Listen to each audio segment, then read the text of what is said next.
So what's actually happened, on another note, Angus Robertson, the heat must be on Angus Robertson at the minute. It's not only has he met the Zionists, and the arrogance really of people like Swinney and Robertson, the way that they've been reacting, first of all, to kind of just dismiss this whole kind of questioning this meeting with the Israelis, and to fob us off with this sort of smug sort of sanctimony, these are diplomatic relations, this is what we're obliged to do, etc, etc, to then having come out yesterday and actually the two of them, like bumbling idiots, will find the interviews and apologising profusely. We didn't want to, now it looks like we're normalising relations and all this kind of stuff.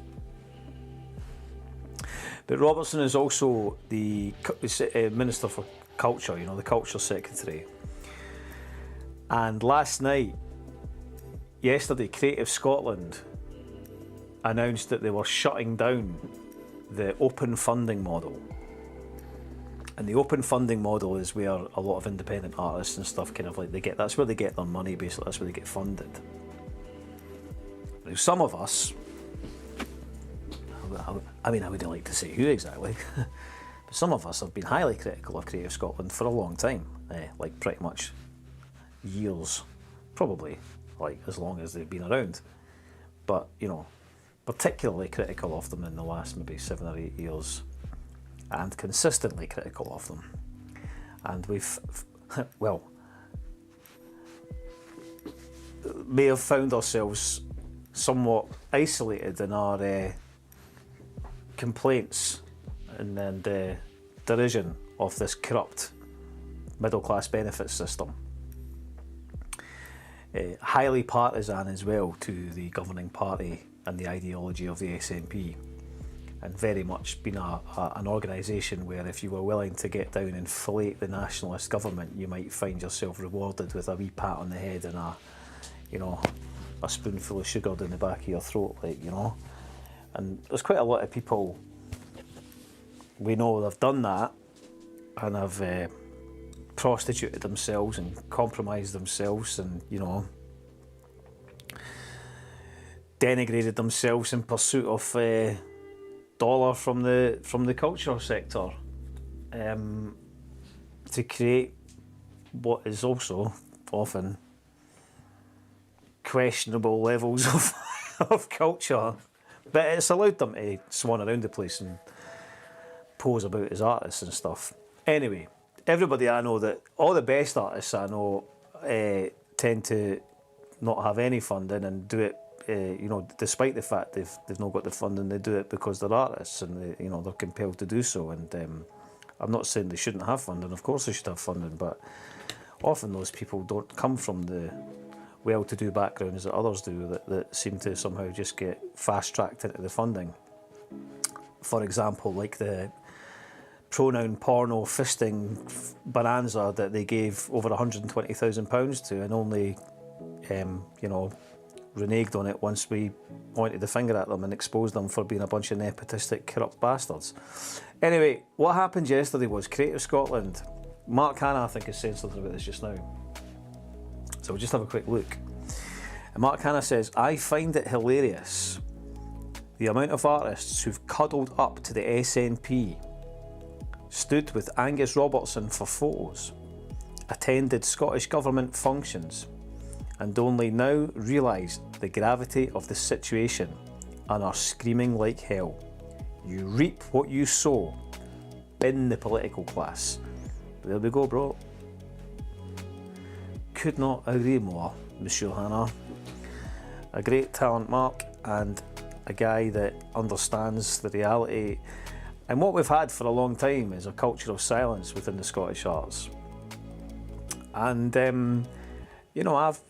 people know that there's Bob, he's outspoken as whatever, and people would contact me privately, even especially over this last year when I've went like hammer and tong at them for that outrageous, scandalous award of money to that Leonie Ray Gasson lassie. It's clear that a lot of artists, a lot of people involved in the arts, are dissatisfied with the funding model, dissatisfied with Creative Scotland, understand the cosy relationship between the nationalist government and the funding agency. But they weren't prepared to say anything publicly. But what we've got in the last 24 hours is an explosion of people complaining about this situation and essentially throwing their hands up and saying, this is us, we're ruined, we're finished, we're not going to get any more money here, etc, etc. They've done well before shutting down the CS mob, yeah. And great tweet, Mark, yeah. And you know, there's a lot of truth in this, and there's an element of going, well, first of all, there's two things to make a point about this. There's a lot of talk today, or what I've seen online, that people claiming that this means that working class artists are not going to get the funding that they deserve. So suddenly the term working class is being deployed. Well, let's get something very, very clear about this. The idea that Creative Scotland is synonymous with funding working class artists is utterly ridiculous. If you were to, I'll tell you, the Laird, once again, the Laird, our super sleuth, the Laird of Camo, that fine researcher, that natural researcher, he showed me a few years ago when I was like, you know, when we were like assessing just how bankrupt and corrupt this organisation was. Remember, Creative Scotland fund their own staff. Over £5 million is what their own annual staff bill is for a bunch of arts administrators who didn't make any art. They're no artists themselves, but they facilitate the art for the country. Quality, eh? That's like a normal amount of money to give a bunch of people up in a fancy office in town. But they're delivering the art and culture for the country, you know. They're responsible for Scotland's art and culture here, you know. And they're responsible for getting their mortgages paid. That's what they're responsible for. But let's not get too vociferous about this at this moment. But there was an index. There was some kind of index where it was like your postcode. It was postcodes. What is it again? It was like where the postcodes were attributable to where funding was granted. And they used to publish this data in a kind of transparent, open way. And then the Laird started to draw attention to it and was like, how come all the postcodes that you give the money to are all basically middle class areas, middle class people, posh people, or well, whatever, just, you know, more affluent areas. And there was a very clear pattern between the areas that were getting funded, people where the funding applications were being allocated to, and, you know, so it was immediately disproportionate. So here's a wee thing to make a point about, right? Creative Scotland, the idea that Creative Scotland has an equitable funding model where it funds across the board and you know, tries to make sure that they distribute those funds equally, for example, across the class divide or other, is preposterous. Utterly, totally and utterly preposterous. There isn't, as I said the other day, they don't actually get that much money. People probably think, oh, they get £100 million or something, that's a lot of money. No, it's not a lot of money. It's not a lot of money. And the vitality and importance of art and culture is intrinsic to our human existence. Somebody like me thinks like that, because I'm a psychedelic McKenna not, and I believe that art is the only thing that can probably save us. You know? So contrary to the detractors that want to try and malign me or sow spurious information about me and what my position on arts funding is, they couldn't be further from the truth. But Creative Scotland is basically just like a shite company. And whilst I'm on the case, don't let me forget, remind me to track back to the point about the South by Southwest thing, because I forgot to talk about that the other day. Who's on X, by the way? Because we've got 40 people there and there's nobody talking. Where's my Xers? Because I'm going to pull the plug on that again today if it's just you lurkers, like, you know, just the SNP lurkers. get to. Anyway, the point I'm trying to make is that overwhelmingly arts funding is distributed amongst a kind of sewn up mafia of arts administrators and regularly funded middle class organisations. Creative Scotland is not fit for purpose. I've been saying this for a long time. And now we have what we've actually got going on here. It's political, basically, right? They're trying to antagonise the government. They're trying to. Oh, hiya, Cat.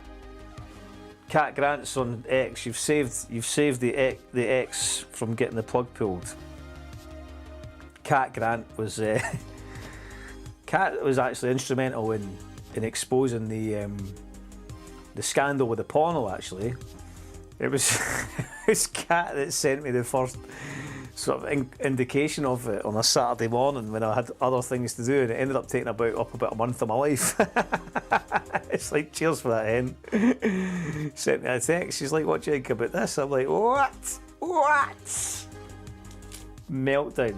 What happens to CS after this then? Kieran Global. Well, the point about CS is, like, I think CS should be completely disbanded. I think it should be completely and utterly reimagined, the whole thing. First of all, the money that they get paid is outrageous, right? The people that are there, I didn't really understand. If you check the whole vibe with it, it's just thoroughly iniquitous. And I believe that our entire arts funding model should be completely reimagined. And there's like I've said it many times, like, there's loads of different ways that could be done. But the first thing is, like, you know, there has to be a recognition of if you look at what Creative Scotland's funded over the years and who they've funded and what's going on, like even down to the thing that I was talking about the other day, you know, giving Underbelly all this money for a fake drone display that never fucking existed, right? Giving them like 2 million quid. They've poured money. They gave Marvel £1 million just so that they could have their name at the end of a Marvel film. Like, these people should be sacked for these decisions. Imagine how many independent artists you could just be flinging, like, look, there's 20 grand, there's, you know, a wedge of money. Why not just for like £1 million? Like, you know, you could give so many artists decent amount of dollar to go and do something cool. Fucking, do you know what I mean? But it's just moronic. And it's because it's just this kind of, and there's, I know of, like, things I don't want to say because I didn't want to get into litigative situations, but I know of personal stories where they've literally, there was a period of time where certain people were literally able to just go, and because of who they were within the perceived sort of paradigm of Scottish culture, you know, they were literally just getting money. This was before the pandemic. And I remember when I learned of that at the time, I was like, well, I'm pleased that you've got some loot, but that doesn't seem particularly cool. That doesn't seem right. What have we got here? It is also a case that funded art is no longer art anyway because it is shaped and moulded to tick all the funding boxes. This is absolutely correct. You're pretty much compromised from the start with these kind of places. So there's a lot, you know, I think a lot of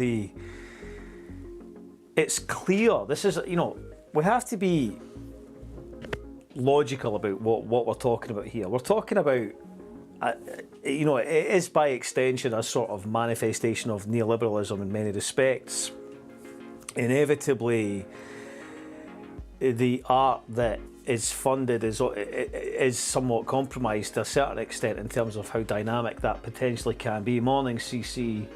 Sorry about that. You've got more followers than me. No one would have cared if I tweeted it. That's not true, Hen.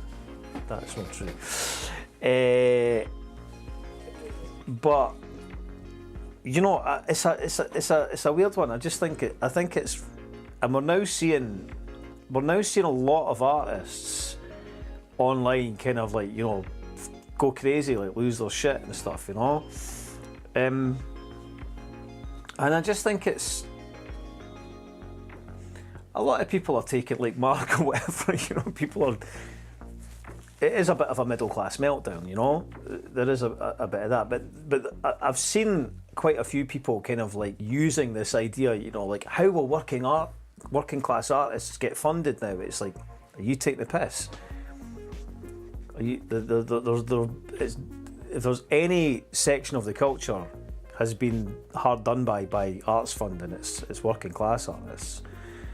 You know, they've never went out actively to go and find really talented working class artists and be like, right, oh, you're really talented. It's clear you've got this huge body of work that you've created with Jack. You deserve some funding. You know, they've got to wait for the funding applications to come in. You know, the whole thing is structured in a very sort of filtered process to make it kind of like, you know, a lot of people wouldn't even bother to apply. You know. I think, to be honest, really, my main critique really of them is like, you know, what have they actually funded since their inception that's been absolutely phenomenal and dynamic. You know, that's why, for example, you know, if we go back to the sort of when we were pointing the finger at the South by Southwest thing, it transpired that Mogwai had a huge amount of money from Creative Scotland for their new film that they had made, and that somebody that was involved in the production of that film surprisingly worked for Creative Scotland. And these what's happened since we exposed all that stuff, there's been a lot of house cleaning, and a lot of people have kind of like, you know, they've been keen to remove their details and stuff from various places. People kept an eye on that stuff though, and maybe if I'd been a bit more of like a sleuth-like kind of investigator, I would have detailed all that stuff, but I'm still aware of it, you know, and it's very clear. These connections are clear. They weren't even particularly clever about hiding them. But you have to sort of say, like, you know, a band like Mogwai who have got huge amount of success, or you know what. You know, do they deserve $100,000 of Creative Scotland? For what, you know? But you got to remember, Mogwai are like, you know, the good little boys of the Yes movement, you know. And it's like, I think Mogwai have made great music, but I didn't think that they're the greatest band in Scotland, or that they somehow deserve this large amount of public arts funding, so Stuart Braithwaite can make his indulgent documentary. Maybe his documentary is good. I don't know. Maybe the film is good. But I think that there's, you know, that's questionable to me. I'm not. The web archive is a glorious thing. It is, the Internet Archive. You know, I think that we should be allowed to ask these questions at the very least.